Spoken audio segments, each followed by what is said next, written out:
Home alone. 2 words that usually brought comfort and freedom. But that night, they turned into a chilling nightmare that I can't shake from my mind.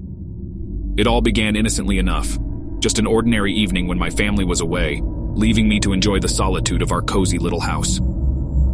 As the sun dipped below the horizon, casting long shadows across the room, I settled in on the couch with a book. The only sound was the occasional creak of the floorboards, a familiar song in the symphony of the old house settling for the night. I was engrossed in the pages, the words pulling me deeper into their world when I heard it, a faint scratching noise coming from upstairs. I dismissed it as the wind playing tricks on my ears, or perhaps a tree branch scraping against the window. But then, the scratching grew more insistent, and a shiver crawled down my spine.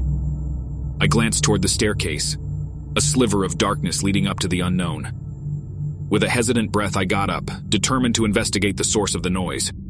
I flicked on the lights, banishing the shadows that had begun to stretch their fingers across the room. The scratching persisted, louder now, echoing through the quiet house. Each step up the staircase felt like a step deeper into an unsettling mystery. The air grew colder, as if the very atmosphere was conspiring to fill me with unease. As I reached the top, the noise seemed to be coming from the end of the hallway behind the closed door of my parents' bedroom. I paused, my hand hovering over the doorknob, my heart hammering in my chest.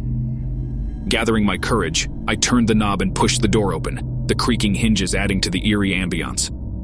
The room was plunged into darkness, the moonlight barely illuminating the space. And then I saw it, an open window, curtains fluttering in the breeze. Panic surged within me as I realized the scratching wasn't just some benign sound. It was a warning. I rushed to the window and closed it, heart pounding in my ears, but the dread continued to gnaw at me. As I turned away from the window, something caught my eye, a reflection in the mirror that stood across the room. My reflection was there, but there was another figure behind me, a shadowy silhouette that shouldn't have been there.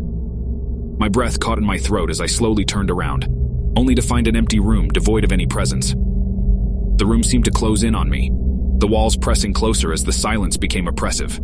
My instinct screamed at me to leave, to flee the house and its unsettling mysteries. But as I moved toward the door, it slammed shut with a resounding thud, locking me in. Panic set in, my fingers fumbling to unlock the door, my heart racing as if it wanted to escape my chest. Just as I managed to open the door, I heard a whisper, a chilling, raspy voice that seemed to come from all around me. "You should have left when you had the chance." Terror gripped me as I stumbled out of the room, down the stairs and toward the front door. With trembling hands, I flung the door open and rushed outside, gasping for breath as the cool night air filled my lungs. I dared not look back at the house, fearing what I might see. The experience left me scarred, forever haunted by the memories of that night. I never did find out what had caused the scratching or the sinister presence in the mirror. And although I've tried to convince myself it was all a product of my imagination, the echoes of dread continue to reverberate in the corners of my mind, a reminder that sometimes being home alone can go terribly wrong. Being home alone has always been a mixed blessing for me. Solitude is comforting, but it can also amplify the smallest of sounds into deafening echoes. That night, as the moon cast an eerie glow through the windows, I settled into the couch, remote in hand, hoping to distract myself from the unease that often accompanied these solitary evenings. The show on the television played in the background, its chatter serving as a gentle distraction from the palpable silence that enveloped the house. I tried to lose myself in the drama unfolding on the screen, but the unease remained, a persistent itch at the back of my mind.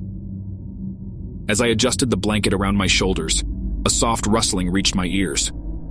I glanced around, my heart skipping a beat, attributing the noise to the wind or perhaps a restless neighborhood cat. But then, the rustling grew more distinct, accompanied by the faintest creak of a floorboard. I muted the television, straining my ears to catch any hint of movement. The house seemed to hold its breath, the air heavy with anticipation. My pulse quickened, and I forced myself to take a deep breath, reminding myself that I was likely just imagining things. Just as I was about to dismiss the sounds as mere figments of my imagination, a shiver ran down my spine. The unmistakable sound of footsteps echoed through the hallway, deliberate and methodical. Panic surged within me, and my mind raced to find a logical explanation. Maybe it was the house settling, or perhaps my imagination was playing cruel tricks. I strained to listen, my senses heightened, my body poised for action. The footsteps drew closer, their rhythm unmistakably human, and I realized that I was not alone. I clenched my fists, my heart pounding as the realization sunk in. A stranger was inside my house.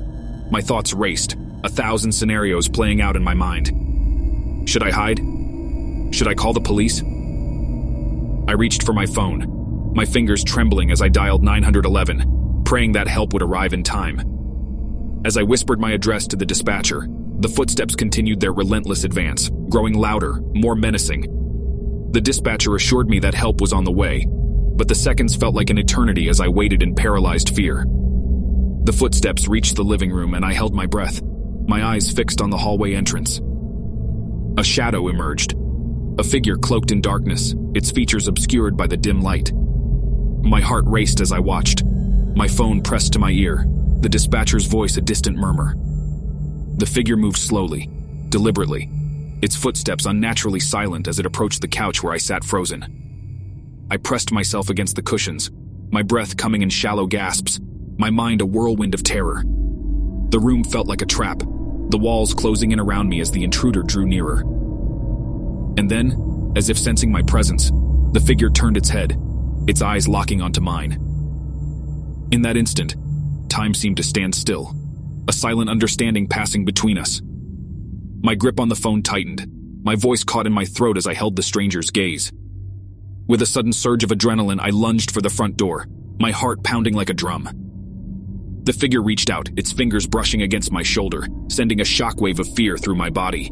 I screamed, my voice piercing the air, as I tumbled out onto the porch, the door slamming shut behind me. Moments later, the wailing sirens of police cars cut through the night, their flashing lights casting an eerie glow over the scene. Officers swarmed the house, their voices a mix of urgency and reassurance. The intruder was apprehended, his intentions unclear, but his presence a chilling reminder of the vulnerability of being home alone. As I gave my statement to the police, my hands still trembling, I couldn't shake the feeling that something had been taken from me that night. The sense of safety that my home had always provided. Being home alone would never be the same again. A constant reminder that even in the sanctity of our own space, the darkness can creep in, bringing with it the horrors we dare not imagine. Subscribe for more stories.